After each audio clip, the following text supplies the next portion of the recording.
Hello दोस्तों, आज हम लोग बात करेंगे क्या डिफरेंस होता है ऑर्डिनरी बिल के अंदर और मनी बिल में। ठीक है, तो जो ऑर्डिनरी बिल होता है वो बहुत ही सिंपल बिल इसको हम लोग मानते हैं, और जो मनी बिल होता है वो हमारे पार्लियामेंट का सबसे इंपॉर्टेंट बिल माना जाता है, हमारे कॉन्स्टिट्यूशन का सबसे इंपॉर्टेंट बिल माना जाता है। ठीक है, तो आइए देखते हैं इस दोनों के बीच में डिफरेंस क्या होता है। जो ऑर्डिनरी बिल होता है गाइज, वो हम पार्लियामेंट के किसी भी हाउस में इसको इंट्रोड्यूस कर सकते हैं, लेकिन जो मनी बिल होता है वो सिर्फ लोकसभा के अंदर ही आता है। Always remember this, only in Lok Sabha. ठीक है। अच्छा, दूसरा इसमें डिफरेंस क्या है कि ये जो है वो इंट्रोड्यूस हो सकता है या तो मिनिस्टर के थ्रू या फिर प्राइवेट मेंबर के थ्रू, लेकिन इसमें क्या है, मनी बिल को कोई भी मिनिस्टर ही इंट्रोड्यूस कर सकते हैं। तो अच्छा, अब आप लोगों के अंदर ये डाउट आएगा कि ये प्राइवेट मेंबर क्या होता है और ये मिनिस्टर, इन दोनों में डिफरेंस क्या होता है, राइट।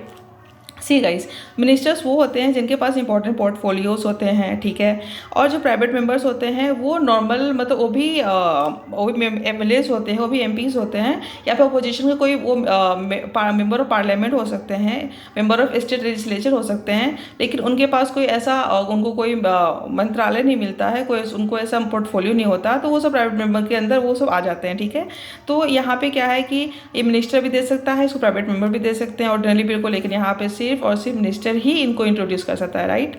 नेक्स्ट पॉइंट क्या है कि ये जो ऑर्डिनरी बिल होता है ना, इसमें प्रेसिडेंट के प्रायर रिकमेंडेशन की कोई रिक्वायरमेंट नहीं होती, यानी कि ये जो बिल है वो प्रेसिडेंट के रिकमेंडेशन के बगैर ही आ सकता है लोकसभा में या फिर राज्यसभा में। ठीक है, लेकिन यहाँ पे जो मनी बिल होता है ना, वो कभी भी आता है guys. Always remember this, this is very very very important fact. Please mark this as a double star before this like statement. ठीक है, तो ये जो पार्ट होता है ना, यहाँ पे क्या होता है कि ऐसे प्रेसिडेंट के रिकमेंडेशन से ही ये बिल आता है। ठीक है, और इसमें क्या है कि जो ऑर्डिनरी बिल का जो नेक्स्ट बहुत ही इंपॉर्टेंट डिफरेंस ये है कि इस बिल को ये रिजेक्ट हो सकता है, इसको राज्यसभा अमेंड कर सकता है, लेकिन मनी बिल को राज्यसभा के अंदर अथॉरिटी नहीं होता है उनको अमेंड करने का या रिजेक्ट करने का। ठीक है, इसमें जो राज्यसभा है उनको इस बिल को रिटर्न करना ही है, या तो उस पर अपना रिकमेंडेशन दे या रिकमेंडेशन ना दे, और ये चीज़ लोकसभा के ऊपर है कि उनको ये जो रिकमेंडेशन है जो राज्यसभा ने दिया है उनको एक्सेप्ट करना है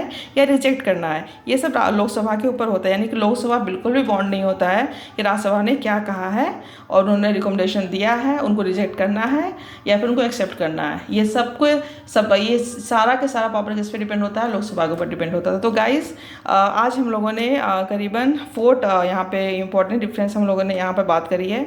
अगर आगे भी अगर आप लोग चाहते हो कि हाँ मैं इस डिफरेंस को या फिर इस पॉइंट्स को कंटिन्यू करूँ, तो प्लीज़ आप मेरे वीडियोस को लाइक शेयर करें और सब्सक्राइब करें मेरे चैनल को।